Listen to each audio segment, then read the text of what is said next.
Bueno, pues bienvenidos de nuevo a la parte 2 de este vídeo que estamos haciendo Sergio Alejo y yo sobre la Legión Novena Hispana, un cuerpo militar romano de época imperial que, bueno, ha dejado un rastro de misterio y de incógnita sobre su paradero, porque, como ya hablamos en el vídeo anterior, que si no lo habéis visto, os recomiendo que lo hagáis para tener más contexto, estamos hablando de un cuerpo militar, una legión, que si bien sus inicios son bastante normales en lo que refiere a las legiones, a partir del 120 empieza a desaparecer o al menos su presencia en la epigrafía, en la historiografía es muy leve, y esto ha llevado a muchos historiadores a plantearse si realmente fue o pudo ser eliminada en una rebelión que hubo de los caledonios en Britania en la década de los años 120, es decir, a los inicios, 120 y poco. Y precisamente es de esto en lo que, o al menos donde nos quedamos el otro día, Sergio, donde vimos que había un cuerpo, bueno, un destacamento bastante importante de esta legión que se dirigía en territorios caledonios, en lo que aparentemente era una trampa de los indígenas. Bueno, no sé, a ver, explícanos, ¿cómo sigue? Sí, nos quedamos en ese punto que tú marcas. Bueno, primero presento, hola Arnau, ¿qué tal? Retomamos esta segunda parte de la misteriosa y legendaria desaparición de la novena hispana, ¿no?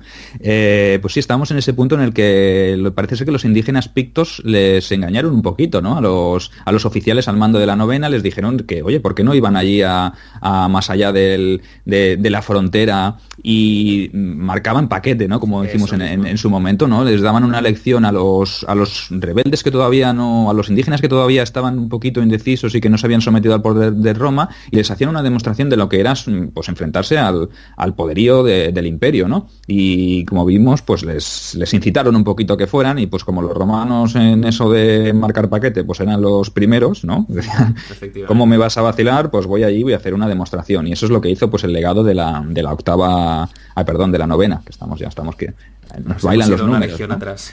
Eso es, y puede cambiar mucho la historia de un número a otro, ¿eh? Pero bueno, en cualquier caso, el legado de la novena, pues en lugar de desconfiar de esa historia que le explicó los mensajeros de los pictos, pues optó por dirigirse al punto acordado con intención de demostrarle primero a su emperador su buen hacer, porque digamos que eso sería un punto a su favor, y ya sabemos que los cargos de los legados eran cargos políticos que lo que querían eran hacer nombre para luego tener un buen puesto en el Senado y tener una categoría importante, y este legado pues pensó que ese tanto se lo podía apuntar para su beneficio personal, ¿no? Entonces pues se llevó, como decimos ahí, a la novena, pues si no completa, casi al completo, ¿no? Y además de hacer esa demostración hacia su emperador, pues él pretendía demostrarle a los pictos pues la grandeza de Roma, ¿no? Lo que suponía no someterse al poder de la Roma imperial, ¿no? Pero claro, inocente de él, pues como hemos dicho antes, como se deducía, pues cayó en una trampa bien trenzada, ¿no? Ni él ni sus legionarios pues se esperaban lo que les venía encima, y es que un poderoso ejército, pues hablamos de un poderoso ejército formado por la coalición de muchísimas tribus caledonias. Las fuentes nos hablan de cerca de 30.000 hombres sedientos de sangre romana. Imagínate lo que puede ser eso, ¿eh? Sí. Contra una legión, porque estamos hablando de 30.000, una legión que teníamos, para dar números, cerca a los 5.000 y pico, más algunas tropas auxiliares que podían haber, pues a lo sumo que 8.000 legionarios. Sí, eso siempre y cuando se llevase a todos, ¿no? Porque realmente sabemos que la legión no se movió, o puede ser que no se moviera al completa.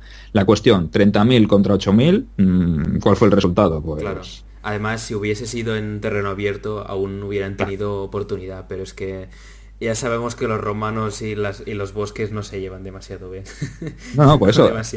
Desde aquí pues podemos remitir a los suscriptores y a los que nos están escuchando, pues que la película esta de Centurión, ¿no? O El Águila de la Legión, estas dos películas más recientes de Hollywood que hablaban sobre esa emboscada que sufrió la Legión Novena Hispana, que bueno, que sale detallada siempre y cuando la teoría cierta fuera esta, ¿no? Pero que si quieren ver cómo era una emboscada, como tú dices, en el bosque, donde las tribus salvajes tenían cierta ventaja, pues táctica, conocimiento terreno y todo, pues pueden verlas, ¿no? Que yo sí que... Sí, no es que sea un gran peliculón, ¿no, Arnau? Pero... No, a ver, no es un prodigio de la corrección histórica. Correcto. Pero para hacerse la idea general ya está bien. O sea, si no se es un fanático del mundo romano, se puede ver la película sin enfadarse demasiado con los asesores históricos del... Bueno, nosotros la veríamos, nosotros estaríamos con una libreta tomando notas. Sí, venga, ¿dónde está esto? El rigor de las armaduras, las tácticas de combate, la historia en sí, pero bueno, tampoco vamos a ser muy puntillosos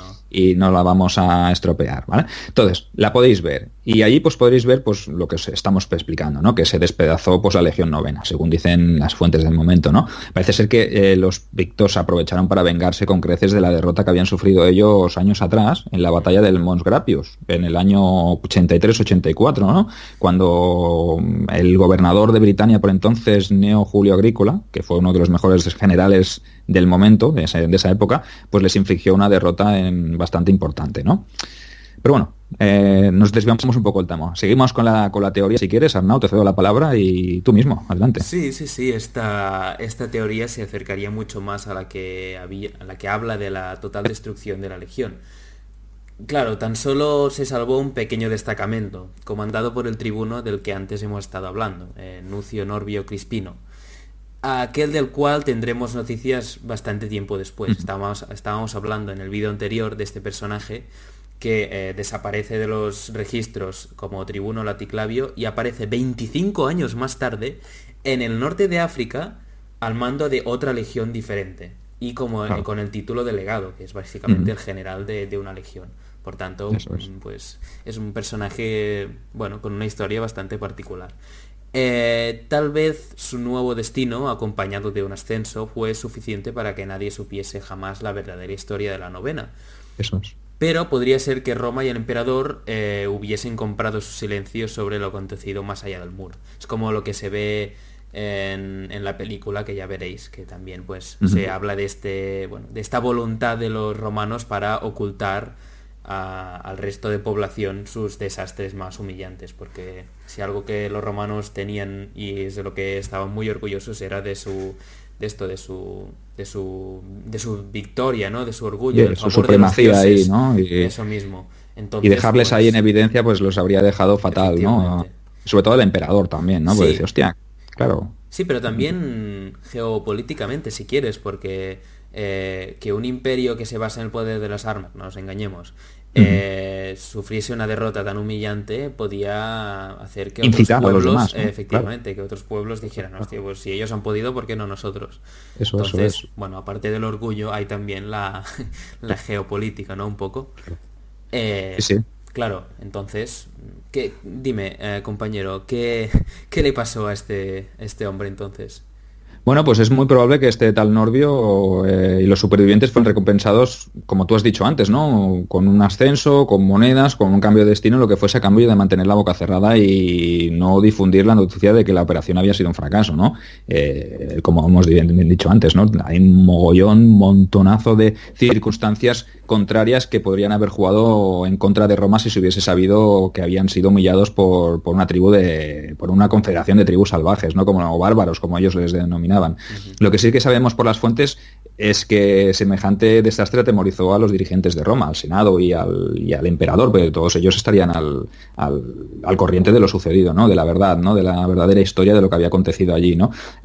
Eso hizo que incluso las obras para levantar el muro se acelerasen, ¿no? Y fue finalizado en un abrir y cerrar de ojos. Quizá en ese momento Adriano vio la peligrosidad de no tener esa frontera controlada y decidió pues que había llegado el momento de hacer una obra arquitectónica magnífica como fue la construcción del muro, y quizá pues se dieron prisa porque los caledonios o los pictos estaban pues apoteósicos después de haber ganado o haber derrotado a una legión entera romana, ¿no?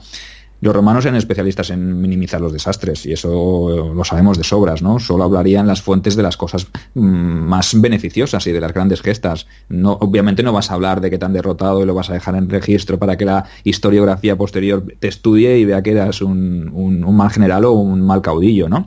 Los propios cronistas no eran muy partidarios de difundir noticias de esta índole entre sus conciudadanos, ya que eso solía minar la moral. Incluso las tropas que ocupaban en su lugar pues también tenían cierto resquemor y cierta retinencia a ocupar el puesto de una legión que había sido aniquilada por los salvajes, ¿no? Quiero decir que había muchas tesituras difíciles de contrastar, ¿no? Entonces, nos vamos ya más adelante, ¿no? Sí, sí, Venga, sí. va. De hecho, ya es en el mismo 122 que la Legión Sexta Victrix ocupa el puesto de la novena hispana procedente del Rin. Es decir, eso que hablabas tú de esta voluntad de un poco tapar o poner debajo de la alfombra estos problemillas, Claro. pues es la que evidentemente usó el Imperio Romano para trasladar las tropas, tapar el vacío y que no se Claro. notase demasiado. Eso es. Pero claro, a la pregunta de cómo es que las fuentes no nos hablan de los destacamentos de la novena en la Germania inferior en los años posteriores,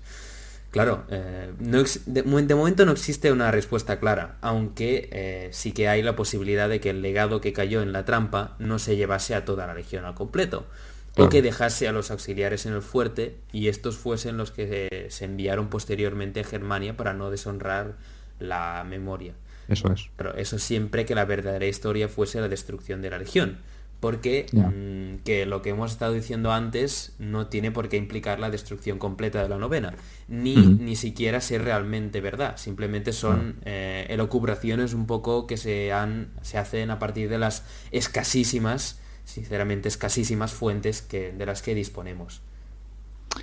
Es eso lo que hablábamos, ¿no? Aunque estemos de acuerdo con Marcos en su artículo, que dice que lo que habíamos comentado antes, que más o menos desde esa fecha es cuando parece ser que la efigie, las monedas que se acuñaron con la efigie de la novena hispánica, parece que desaparecen, ¿no? Que no se encuentran ninguna, y eso pues puede significar algo. Pero también puede ser que no se acuñen esas monedas pues realmente pues por tratar de ocultar la historia, ¿no? Y es mejor decir que ha desaparecido o no emitir moneda y lo que pasa en las fronteras se queda en la frontera y la gente de Roma no lo sabe, ¿no?